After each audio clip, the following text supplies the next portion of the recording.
Si vous étiez empoisonné et contraint de résoudre les énigmes d'une salle d'évasion brutale dans laquelle vos amis seront assassinés, que feriez-vous? Je vais vous expliquer les erreurs commises, ce que vous devriez faire et comment battre la salle de la mort dans The Joker Game Escape. Une de ses élèves va trahir tout le monde. Maki, ici présente, est dans un centre correctionnel après avoir perdu dans un jeu de la mort sponsorisé par le gouvernement. Toutes ces filles ont été amenées ici pour être rééduquées et devenir des membres utiles de la société. Mais elles ne se doutent pas que les jeux de la mort ne font que commencer. Le groupe entre dans l'infirmerie où un médecin les examine l'une après l'autre, ce qui rend les filles nerveuses. Frustrée, Saori se lève et s'approche de la femme pour lui demander de les laisser partir. Mais c'est alors qu'elle sort un taser d'une boîte et le plante dans le cou de l'étudiante, l'assommant sur place.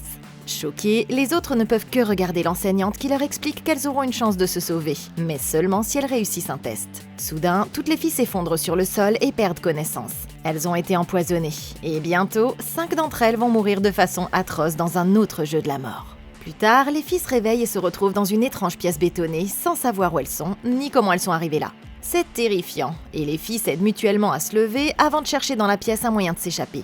La plus grande, Saori, parvient à trouver une porte verrouillée et la frappe en criant désespérément à l'aide. C'est alors que la télévision s'allume soudainement à l'autre bout de la pièce. Les filles sont figées par le suspense quand elles voient un homme couvert de sang qui leur explique qu'on leur a injecté un poison qui les tuera dans 2 heures, à moins qu'elles ne trouvent l'antidote et qu'elles ne s'échappent.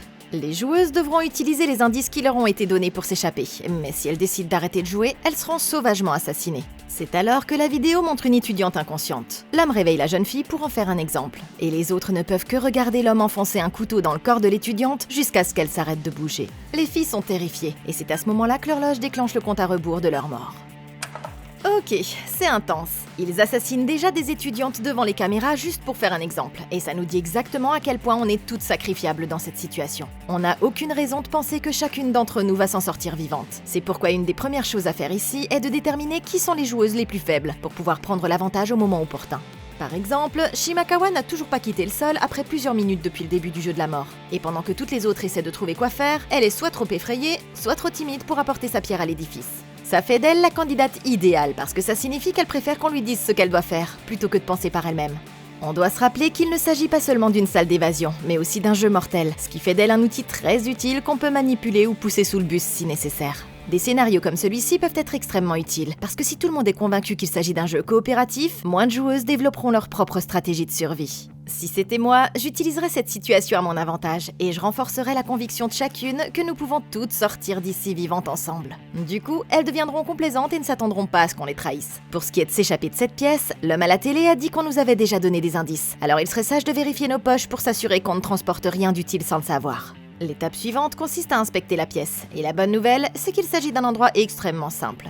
Il n'y a qu'une poignée d'objets avec lesquels on peut interagir, alors je prendrai les choses en main et je dirai aux filles d'inspecter soigneusement chacun des objets ici pour trouver d'autres indices. Il est même possible qu'on trouve certains indices qui nous permettraient d'atteindre le but plus rapidement, ce qui est très important parce qu'il ne nous reste qu'1 heure et 44 minutes avant de mourir. Alors perdre du temps est un énorme désavantage. Une chose à laquelle je ferai très attention, c'est cette bibliothèque. Il serait normal de penser qu'on devrait enlever les livres pour vérifier s'il y a des boîtes secrètes dans le mur ou à l'arrière des étagères, mais ça pourrait être une erreur très mortelle. Dans les escape rooms, il est courant que certains indices renvoient à des numéros qui correspondent à une grille cachée. Par exemple, si un indice comporte le chiffre 24, il peut s'agir de l'étagère numéro 2 et du livre numéro 4. Si on est imprudente, qu'on retire les livres des étagères et qu'on les réorganise mal par accident, l'énigme risque d'être impossible à résoudre. J'insisterai donc pour que la personne qui vérifie les indices ici s'assure qu'elle remette les livres exactement là où elle les a trouvés. Paniquée, la grande fille frappe à l'autre porte et elle tente d'appeler à l'aide, mais en vain. Le seul moyen de s'en sortir est de résoudre cet escape room. Mais Maki est bien décidée à surmonter cette épreuve. En fouillant dans sa poche, elle en retire le pied d'un verre à vin. Et les autres vérifient les indices dont elle dispose. Chacune a reçu des objets différents sans lien évident, comme une clé de cadenas, un exemplaire de la Bible, une télécommande et un téléphone. Excitées, les filles réalisent qu'elles ont peut-être un moyen d'appeler les flics. Mais alors qu'elles essaient de trouver du réseau, cette fille cache rapidement son indice au groupe. Elle garde un dangereux secret, mais les autres sont trop distraites pour s'en apercevoir. N'ayant pas réussi à trouver de réseau, la grande fille commence à interroger les autres joueuses et s'approche de Shimakawa pour lui demander quel indice on lui a donné. La jeune fille recule nerveusement, mais Saori s'empresse de fouiller dans son gilet et d'en sortir une carte sur laquelle est dessiné un ours. Pensant qu'elle ne sert à rien, la jeune fille la lui jette dessus, mais elles découvriront plus tard que cet indice sera crucial pour leur évasion. C'est alors que cet intello remarque que sa camarade de classe a reçu une clé, et elle lui suggère d'essayer de l'utiliser sur la porte. C'est la meilleure idée qu'elles aient eue jusqu'à présent, et les deux filles se rendent à l'autre bout de la pièce, découvrant qu'il n'y a pas de trou de serrure. En regardant autour d'elle, elle découvre que des empreintes de pas ont été peintes sur le sol. Et sur le mur, il y a un lecteur de cartes avec un symbole joker en dessous. Noriko comprend alors qu'il faut déverrouiller la porte à l'aide d'une carte magnétique, ce qui signifie que leur plan ne va pas fonctionner. Cherchant d'autres idées, cette fille riée pointe sa télécommande vers la télévision, mais l'autre fille essaie de l'en empêcher. Elle l'avertit que ça pourrait être dangereux, mais la fille l'ignore et change de chaîne pour révéler 3 images différentes. Un tableau noir avec une équation mathématique, une pièce vide avec un écran et une retransmission en direct d'elle-même. Le personnel du jeu de la mort surveille leurs moindres faits et gestes, et la grande fille se met à crier à travers la caméra pour demander à la prof de les laisser partir. Mais la femme s'en moque. Changeant de chaîne, les filles jettent un nouveau coup d'œil au tableau pour résoudre l'équation, et elles s'aperçoivent qu'elle est égale à 64. Pensant que ce nombre pourrait être une référence, l'intello consulte la Bible, mais elle n'y trouve rien qui puisse les aider. Soudain, Maki remarque quelque chose sur le sol et recule d'un bond en voyant une araignée morte sur le sol. En regardant de plus près, cette étudiante se rend compte que l'arachnide est faux, et elle le ramasse, découvrant qu'il est relié à une ficelle. Ok, ces filles font déjà des erreurs stupides. Elles viennent de découvrir qu'elles ont chacune des indices pour les aider à résoudre les énigmes, mais au lieu de chercher des liens avec leur environnement, leur premier réflexe a été d'essayer d'utiliser le téléphone portable pour appeler la police. C'est évidemment une perte de temps, parce qu'il est impossible qu'un jeu de la mort vous donne accès au monde extérieur. C'est un signe clair que ces filles ne réfléchissent pas bien, parce que même si les flics devaient arriver, elles devront toujours résoudre l'escape room pour trouver les antidotes. C'est le seul moyen pour elles de s'en sortir vivantes, et on va devoir ignorer notre envie de pirater ce jeu. On peut souligner que si elle n'était pas déjà empoisonnée, la chose la plus intelligente à faire aurait été d'utiliser nos ressources combinées pour trouver un moyen de sortir par ces fenêtres. Une des filles a un tournevis, et on sait aussi que le tissu mouillé devient assez solide pour pouvoir plier des barreaux. Dans cette optique, j'aurais utilisé mon gilet, je l'aurais imbibé de fluide corporel, je l'aurais enroulé autour de 2 des barreaux, et je l'aurais tourné autour du tournevis jusqu'à ce qu'il s'écarte suffisamment pour qu'on puisse se faufiler à travers. La raison pour laquelle ça fonctionne, c'est que les atomes d'hydrogène de l'eau créent des liens supplémentaires avec les fibres de coton, ce qui renforce le tissu. Ça les fait également gonfler, ce qui augmente la friction entre elles et rend le tissu plus difficile à déchirer. S'il n'y avait pas d'horloge de la mort ici et qu'elle pouvait s'échapper comme elle le voulait, cette solution aurait été la meilleure. Mais au lieu de ça, ces filles ont perdu du temps à essayer de trouver du réseau téléphonique pour appeler à l'aide. Comme le jeu ne fonctionne pas de cette façon, on va devoir continuer à chercher de vrais indices. Mais ce à quoi aucune de ces filles ne pense, c'est qu'en dépit de son apparence, cette pièce n'est pas sûre. On sait déjà qu'il s'agit d'un jeu mortel, parce que l'homme à la télévision a tenu à nous montrer ce qui se passera si quelqu'un décidait d'abandonner. C'est exactement ce qui s'est passé dans le premier Joker Game. Quand les étudiants ont décidé de rester dans leur chambre au lieu d'aller en cours, ils ont été brutalement battus à mort. On va devoir partir du principe que chaque indice résolu mettra quelqu'un en danger, et c'est pourquoi j'essaierai de faire équipe avec l'élève la plus faible pour enquêter sur cette porte. On a déjà vu qu'il y avait des traces de pas devant la porte, ce qui indique clairement que quelqu'un est censé se tenir ici quand la porte s'ouvre. On n'a pas de carte clé, mais on a cette carte ours, et il se trouve qu'elle appartient à la même fille. C'est pourquoi je commencerai par gagner sa confiance, et je lui dirai de se tenir sur les empreintes en utilisant sa carte ours pour essayer d'ouvrir la porte. De cette façon, on pourra essayer d'autres idées sans se mettre en danger. Il est juste de souligner que dans le monde réel, on ne s'attendrait pas à ce que ça fonctionne. Mais tout est possible dans une escape room, parce que tout est conçu pour être interactif. Et si on n'essaie pas, on risque de passer à côté de solutions qui, autrement, prendraient beaucoup plus de temps à résoudre. Voulant voir où va le fil, l'étudiante essaie de le suivre jusqu'au mur, mais son chemin est bloqué par une toile. Elle demande à sa camarade de lui emprunter le tournevis, mais celle-ci refuse. Elle ne fait confiance à aucune d'entre elles, soupçonnant que quelqu'un pourrait essayer de l'utiliser contre elle. Mais une autre élève lui fait remarquer qu'elles seront toutes piégées ici si elles ne coopèrent pas. À contre-cœur, la jeune fille donne le tournevis et l'autre étudiante s'en sert pour enlever la toile. Mais elle ne se doute pas qu'il s'agit là de sa plus grosse erreur. L'étudiante tire sur la ficelle, essayant de voir ce qui est accroché de l'autre côté. Mais c'est alors que quelque chose lui éclabousse le visage. Elle tombe sur le sol, hurlant à l'agonie, tandis que les autres restent là, terrifiées à l'idée de s'approcher davantage. Soudain, elle s'arrête de bouger et cette autre fille découvre que la peau du visage de son amie a été fondue par de l'acide. C'est la chose la plus brutale qu'elles aient jamais vue. Et elle s'effondre en larmes, horrifiée à l'idée que l'une d'entre elles pourrait être la prochaine. Et ça fait une de moins, et il en reste 6. Alors qu'il ne reste qu'1 heure et 23 minutes au compteur, Rie insiste pour qu'elle continue. Mais la grande fille lui fait remarquer qu'elle est trop calme, et elle l'accuse d'être une traîtresse. Frustrée, l'étudiante répond que ce n'est pas le cas, et elle insiste sur le fait que la seule façon de survivre est de se concentrer sur l'évasion. Comme elles n'ont pas d'autre choix, la grande fille prend le téléphone dans la veste de la joueuse décédée et le tend vers la fenêtre pour essayer de vérifier s'il fonctionne. C'est alors qu'une autre étudiante comprend pourquoi on leur a donné le téléphone, et elle le prend à l'autre fille avant de composer les lettres à partir du clavier numérique. L'équation affichée au tableau représente le nombre de fois où elles doivent appuyer sur un numéro spécifique et le résultat obtenu est Tom Sawyer. Se dirigeant vers la bibliothèque, le groupe vérifie les différents titres, et à leur grand soulagement, elles trouvent un exemplaire des aventures de Tom Sawyer. Maki s'approche de l'étagère, mais une étudiante l'en empêche, l'avertissant qu'il pourrait encore s'agir d'un piège. Les autres s'éloignent, effrayés, et la jeune fille prend le roman sur l'étagère. Mais rien ne se passe. Il n'y avait pas de piège, et elle le remet à une autre joueuse qui tourne les pages, découvrant une enveloppe avec des cartes à l'intérieur. Elles représentent toutes des images d'animaux, avec des instructions leur indiquant de les donner aux joueuses qu'elles représentent. Ça lui donne une idée astucieuse et elle demande la Bible à l'intello. Elle a trouvé un lien et trouve un verset qui a été surligné. Il est tiré du livre de Marc et décrit les 7 péchés capitaux qui doivent être représentés par les animaux. Pour résoudre cet indice, elles doivent découvrir quels sont les péchés des joueuses, afin de pouvoir donner chaque carte à la bonne personne. Mais elle ne se doute pas que la traîtresse va commettre le pire des péchés. Ok, ça commence à s'envenimer.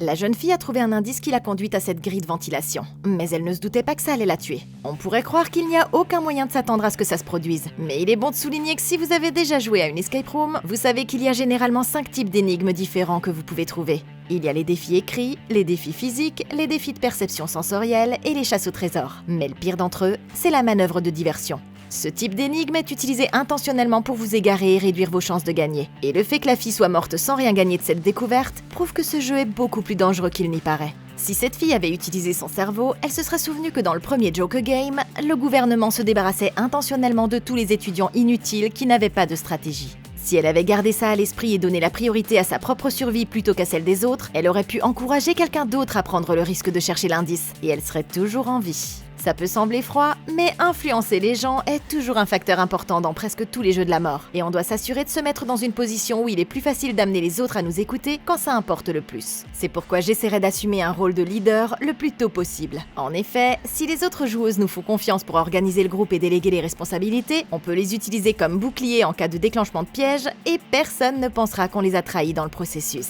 La prochaine chose à prendre en compte, c'est que ces cartes sont susceptibles de changer la dynamique du jeu. En effet, chacun de ces animaux correspond à un péché mortel de la Bible, et en les distribuant, on sera littéralement obligé de s'accuser les unes les autres de nos pires traits de caractère. Ça signifie que les choses sont sur le point de devenir personnelles, et que par conséquent, les joueuses seront beaucoup plus enclines à se retourner les unes contre les autres. C'est une arme à double tranchant, parce que ça peut faire de nous une cible plus importante, mais l'avantage, c'est que ça donne exactement les informations dont on a besoin pour les manipuler stratégiquement. Selon la référence, le cochon représente la gourmandise, le lion l'orgueil, le bouc la luxure, le renard l'avarice, l'ours la paresse, le loup la colère et le serpent l'envie. Une fois qu'on aura déterminé quel péché appartient à quelle joueuse, j'utiliserai ça à mon avantage, et je parlerai à celle qui a la carte lion en lui disant que celle qui a le loup pense qu'elle est trop faible pour survivre, et qu'elle a l'intention de la trahir. Comme la faiblesse du lion est l'orgueil, elle s'offusquera et elle affrontera fièrement le loup dont la faiblesse est la colère. Si on est prudente, un tel mensonge pourrait les transformer en ennemis mortels. Et tant que leur haine se concentrera l'une sur l'autre, moi, je serai pas leur cible.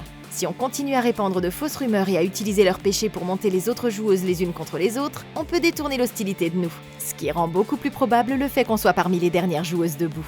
C'est alors que la télévision change soudain de chaîne et montre une vidéo de la jeune fille morte qui se faufile dans la cuisine pour aller manger de la nourriture. Il est clair que son péché était la gourmandise et qu'elle méritait la carte cochon. Mais c'est alors que l'image change. Cette fois, une des filles flirte avec le prof quand la grande fille Saori les interrompt. Le groupe la regarde séduire l'homme à son tour, ce qui rend Rie jalouse. Pour se défendre, la fille insiste sur le fait que c'est la faute de l'homme, qui est faible, et qu'il ne faut pas le plaindre. Saori explique que si elle est ici, c'est parce que son petit ami l'a trahi dans le jeu de la mort précédent, et que depuis, elle est déterminée à se protéger pour que plus personne ne puisse lui infliger la même douleur que celle qu'il lui a infligée. L'image change à nouveau et montre un enregistrement de Noriko, qu'on voit un peu plus tôt quand elle lisait son indice. Il avertit que seules 2 personnes peuvent survivre au jeu, et qu'il faudra faire attention au symbole du Joker. Les étudiantes la confrontent, exigeant de savoir ce que signifie le message, et la jeune fille pointe du doigt la toile qu'elles ont retirée du mur. En la ramassant, l'intello découvre quelque chose sur la face intérieure, et elle montre au groupe le même symbole du Joker peint au dos. Ça signifie que Noriko savait que ce conduit d'aération était dangereux, et qu'elle a laissé leur amie mourir quand elle a essayé de l'inspecter. Furieuse, la grande fille l'accuse d'être une traîtresse, mais elle insiste sur le fait qu'elle est de leur côté. Les autres ne savent pas si elles peuvent la croire. Mais c'est alors que la télévision change à nouveau, montrant l'intello en train de parler à sa prof en privé. Nerveuse, elle tente de prendre la télécommande pour l'éteindre, mais elle est arrêtée à la dernière seconde. La fille est tellement désespérée de cacher ce qui s'est passé qu'elle se tient devant l'écran et soutient que ces vidéos sont des pièges pour les rendre méfiantes les unes envers les autres. Mais les étudiantes s'en moquent. La grande fille s'approche de la joueuse et la pousse, les laissant toutes voir son secret. Dans la vidéo, l'intello demande à la prof d'être la présidente de la classe, arguant que toutes les autres sont trop peu fiables et qu'elle est bien plus apte à occuper ce poste. Furieuse, la grande fille la confronte, mais elles sont interrompues par une autre vidéo et cette fois-ci, il s'agit de Maki. Le groupe regarde l'étudiante parler avec sa prof. Elle lui dit à quel point elle est fâchée que ses amis l'aient trahie et elle promet de sauver la jeune fille du centre correctionnel. Se rendant compte des péchés de chacune, Rie commence à faire le tour de la salle et à distribuer les cartes jusqu'à ce que toutes les joueuses en aient une. C'est alors que la télé change de chaîne et que l'homme leur dit que la détentrice de la carte ours doit suivre son cœur et choisir un sacrifice de sang si elle veut passer à la salle suivante. Sur ce, la télé repasse sur le minuteur et il leur reste moins d'1 heure avant que le poison ne les tue. Ok, quelqu'un est sur le point de mourir. Cette jeune fille calme a soudainement reçu le pouvoir de tuer qui elle veut. Et c'est exactement la raison pour laquelle il est important d'essayer de se faire des amis au début du jeu. Dans un scénario où chaque indice peut changer la dynamique du groupe, on ne sait jamais quelle joueuse peut finir par avoir le plus d'influence. C'est pourquoi Saori a commis une grave erreur en commençant le jeu de manière agressive, en exigeant que les autres lui obéissent et en les intimidant pour pouvoir obtenir ce qu'elle veut. Maintenant que Shimakawa a un moyen de pression, la grande fille est une cible de choix pour un sacrifice de sang, à cause de son comportement. Mais si elle a les idées claires, il y a encore un bon moyen de s'en sortir. Si c'était moi, je lui ferais remarquer que c'est pas un hasard si le jeu a voulu qu'on se retourne les unes contre les autres. La raison en est que la véritable solution à cette énigme est que chacune d'entre nous donne un peu de son sang pour réussir le test. La logique est la suivante. Si on est toutes pécheresses de manière égale, on doit en payer le prix ensemble pour résoudre l'énigme. Même si on ne se fait pas confiance, on a déjà vu que le jeu est prêt à utiliser de fausses énigmes pour nous amener à prendre des décisions qui nous empêchent de gagner. Il est donc tout à fait possible qu'on tombe dans un autre piège. Il est beaucoup plus facile d'essayer une stratégie coopérative que d'assassiner quelqu'un de sang-froid, et le groupe sera beaucoup plus enclin à tester la théorie avant que les choses ne deviennent violentes. Il convient également de souligner que l'indice de cette fille dit littéralement que seules 2 personnes survivront à ce jeu. C'est une d'information, parce que ça signifie que même si on résout toutes les énigmes ensemble, il se passera quelque chose qui tuera à coup sûr 4 autres joueuses. Dans ces conditions, on peut s'attendre à ce que la situation devienne très vite violente. C'est pourquoi on doit éliminer les plus grandes menaces avant qu'une personne ne se rende compte qu'elle pourrait avoir un avantage. Parmi toutes les joueuses, celle qui possède le tournevis est la plus dangereuse, parce que c'est le seul objet qui peut être utilisé comme une véritable arme. C'est pourquoi j'essaierai de faire croire que j'ai trouvé un indice, et je demanderai à cette joueuse de me prêter son tournevis pour qu'elle ne puisse pas l'utiliser contre moi. Ces filles ne s'attendent pas encore à devoir se battre, et plus tôt on leur enlèvera leurs armes, plus on sera en sécurité. L'étape suivante consiste à utiliser Shimakawa pour m'aider à éliminer le reste de la compétition. Et c'est pourquoi je lui expliquerai qu'elle ne doit pas choisir le sacrifice de sang en fonction de leur péché. On doit plutôt sacrifier la joueuse la plus forte du groupe, et la plus capable physiquement, parce qu'elle a plus de chances de survivre que nous. Les autres insistent sur le fait que Shimakawa doit prendre une décision rapidement, si elles veulent avoir une chance de survivre. Mais Saori tente d'intimider la jeune fille, arguant qu'elle n'a pas le droit de la choisir. Elle fait remarquer que quelqu'un d'autre mérite d'être sacrifié, et elle s'approche de Noriko, rappelant à tout le monde qu'elle a fait tuer l'une d'entre elles plus tôt, et qu'elle mérite d'être punie pour ça. Elle est sur le point de s'en aller, mais c'est alors que Noriko soulève son chemisier et révèle une vieille cicatrice. La jeune fille explique que dans le jeu de la mort précédent, une amie l'a poignardée dans l'estomac et lui a donné la carte joker, la forçant à perdre la partie. Elle explique clairement que personne ne veut être ici, mais que la seule façon de gagner est de se battre pour soi-même. Et elle fait de son mieux pour rester en vie. La situation est terrifiante, mais Shimakawa n'arrive toujours pas à décider quelle joueuse sacrifier, et elle demande conseil à son amie Maki.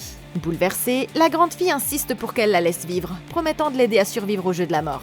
Et c'est là sa plus grosse erreur. Les autres se taisent, terrifiés à l'idée d'être choisis, mais c'est alors que Shimakawa lève la main, pointe la grande fille du doigt et la condamne à mort. Les autres la traînent vers la sortie pour la sacrifier, mais ce plan est sur le point de s'effondrer. Rie glisse sa carte animale dans le boîtier pour ouvrir la porte, mais l'étudiante parvient à se dégager de leur emprise et l'intello s'interpose, se prenant une flèche en pleine tête. Il est trop tard pour la sauver, et elles ne peuvent que la regarder s'effondrer sur le sol, morte. Et ça fait 2 joueuses de moins, et il en reste 5. Une autre joueuse est morte, et Shimakawa est tellement accablée par la culpabilité qu'elle s'évanouit sur place. Il ne reste plus que 43 minutes, et le groupe ne s'est toujours pas échappé.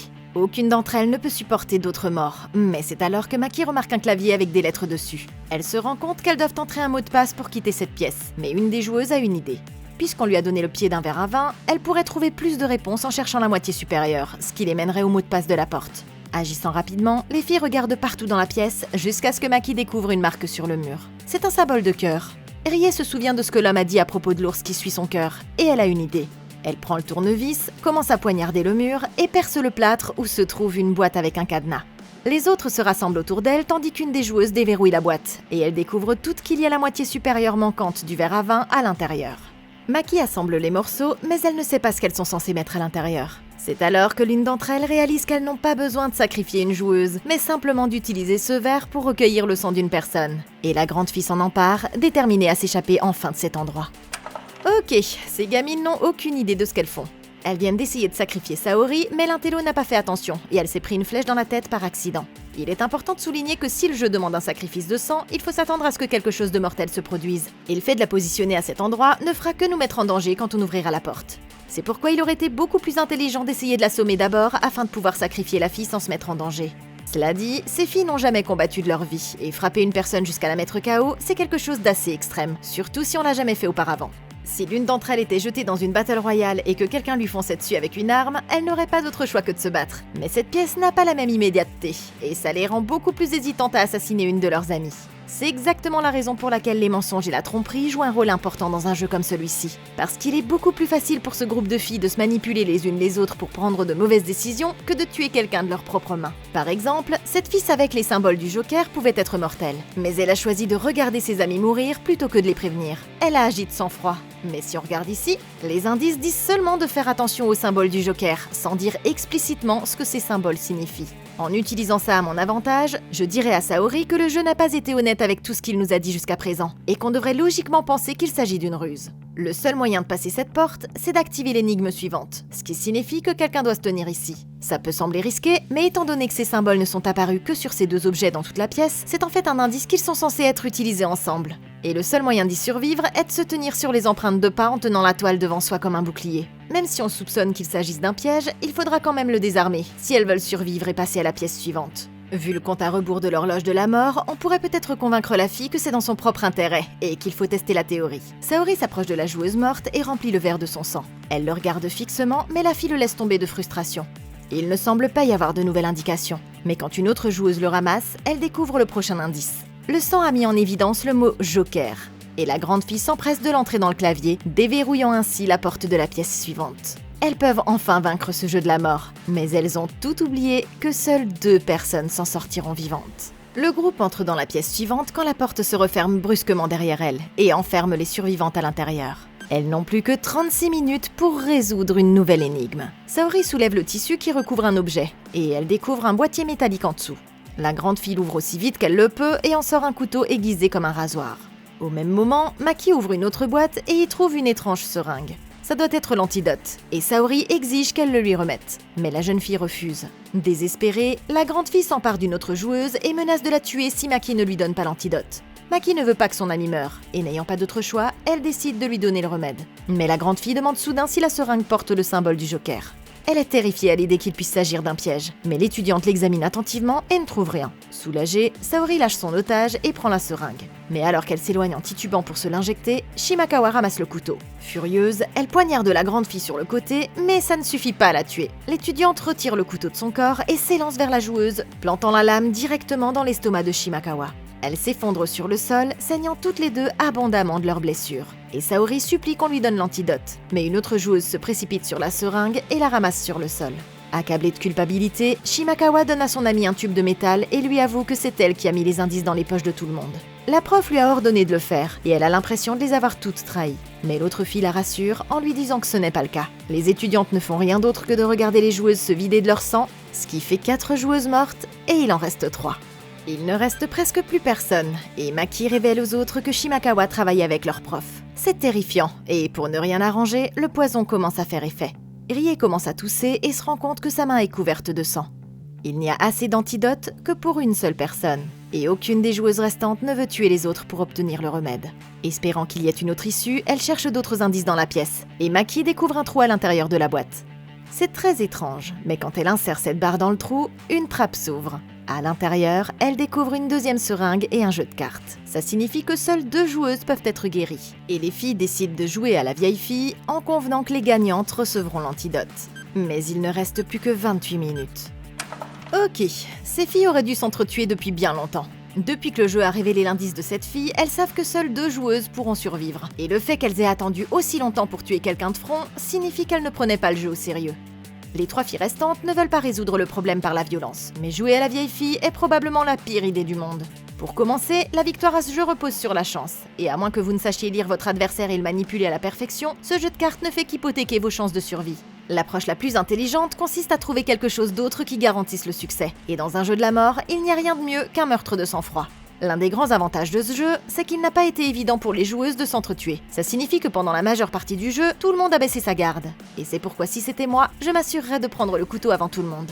Ensuite, je ciblerai l'adversaire la plus faible à tuer parce qu'on sait déjà que ce jeu est conçu par le gouvernement pour éliminer les étudiants qui contribuent le moins à la société. Ce geste gagnerait la faveur des gens qui nous regardent, parce qu'on s'assurera que les étudiantes les plus faibles ne réussiront pas. Il y a une autre chose à laquelle on doit faire très attention. parce que dans la salle d'avant, il y avait 2 symboles du Joker, et ils ont tous les 2 fini par tuer quelqu'un. Dans cette optique, nous devrions supposer qu'il y a également un symbole du Joker dans cette pièce. Si c'était moi, je ferais beaucoup plus attention aux indices, et je chercherais partout des symboles de Joker juste au cas où.